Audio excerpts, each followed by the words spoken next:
शुरुआत ऋषिकेश में आपकी तरफ से ही कर रहा हूं, क्योंकि सांसदों के निलंबन को विपक्ष ने एक बड़ा मुद्दा बना दिया है और इसको अब सड़कों पर ले जाने की तैयारी हम देख रहे हैं, कल से ही देख रहे थे और आज देशव्यापी विरोध प्रदर्शन है। तो दिल्ली में आज इसको लेकर क्या हलचल देखने को मिल रही है, क्या विपक्ष की रणनीति?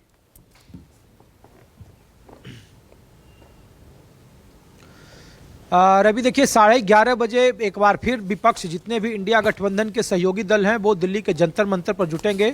11:30 का वक्त है। दिल्ली प्रदेश कांग्रेस कमेटी इसका आयोजन करता है, लेकिन तमाम राजनीतिक दल जो तकरीबन 26 से 27 राजनीतिक दल जो इंडिया गठबंधन की बैठक में शामिल हुए थे, उसमें से तकरीबन 16 से 17 राजनीतिक दलों के प्रतिनिधि जंतर मंतर पर मौजूद होंगे।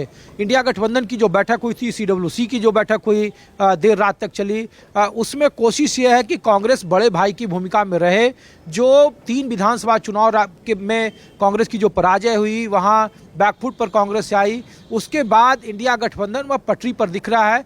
कांग्रेस ने उस बैठक में कई दफा कहा कि हम लोग मिलकर लड़ेंगे। कांग्रेस ये अलग बात है कि चाहते हैं कि 300 से 320 सीटें अपने पास रखे। आज की जो अहम जंतर मंतर पर बैठक जो प्रदर्शन है वो निलंबन के खिलाफ है। उसमें तृणमूल कांग्रेस होगी, RJD होगी, उद्धव ठाकरे गुट होगा, JDU होगी, इसके अलावा जो CPI, CPM, जितने भी बड़े नेता हैं जिनके तकरीबन 148 सांसदों जिनका निलंबन हुआ, उनके तमाम राजनीतिक दल यहाँ पे मौजूद रहेंगे। और एक कोशिश है, चूंकि अब संसद का शीतकालीन सत्र खत्म हो चुका है, तो जंतर मंतर पर एक सिंबॉलिक प्रदर्शन है। उसके बाद जो तथाकथित कहा जा रहा है कि अलग अलग राज्यों में 30 तारीख तक का वक्त है सीटों के शेयरिंग के फॉर्मूले को लेकर, तो सूत्र जानकारी दे रहे हैं रवि कि मल्लिकार्जुन खड़गे और जो अलायंस कमेटी बनी है वो तमाम अलग अलग राज्यों में जाएगी, उत्तर प्रदेश में जाएगी। सूत्र जानकारी दे रहे हैं कि राहुल गांधी ने कल देर रात नीतीश कुमार से बात की।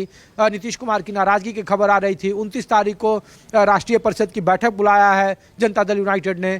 तो ये सब बातों को कांग्रेस समझ रही है और कांग्रेस अब लीड रोल में दिख रही है। जिनसे भी नाराजगी है, चाहे वो आम आदमी पार्टी हो, उत्तर प्रदेश में अखिलेश सिंह हो, और मायावती के भी बयान को आप उसी तरीके से देखिए कि उन्होंने कहा कि आप इंडिया गठबंधन में BSP का नाम न ले, देश हित में कब कौन बड़ा निर्णय ले सकता है ये कहना मुश्किल है। तो एक तरह से ये संकेत है। राहुल गांधी अब पूरब से पश्चिम की ओर भारत जोड़ो यात्रा निकाल रहे हैं अगले सप्ताह, यानी जनवरी के पहले सप्ताह से।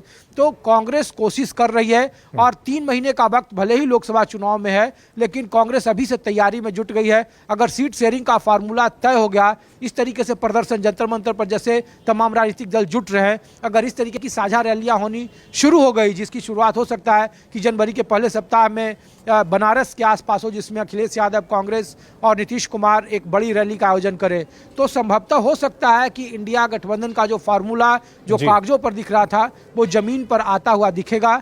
कुछ जगहों पे अभी भी पेच है जिसको कांग्रेस को सुलझाना बाकी है। कांग्रेस को निर्णय लेना है कि वो किस तरीके से आगे बढ़ेगी, लेकिन संगठन को सड़क पर और संसद तक जिस तरीके से कांग्रेस कोशिश कर रही है अगवान बनकर, उससे लग रहा है कि कांग्रेस संजीदा है। 2019 के मुकाबले 2024 में लग रहा है कि वो एक मोदी के खिलाफ मूड को बदलने की कोशिश वो जरूर करेगी। ठीक है, इसे एक बड़ा मुद्दा बनाने की कोशिश हो रही है और विपक्ष को एकजुट करने की कोशिश यहाँ पे इंडिया अलायंस कर रहा है।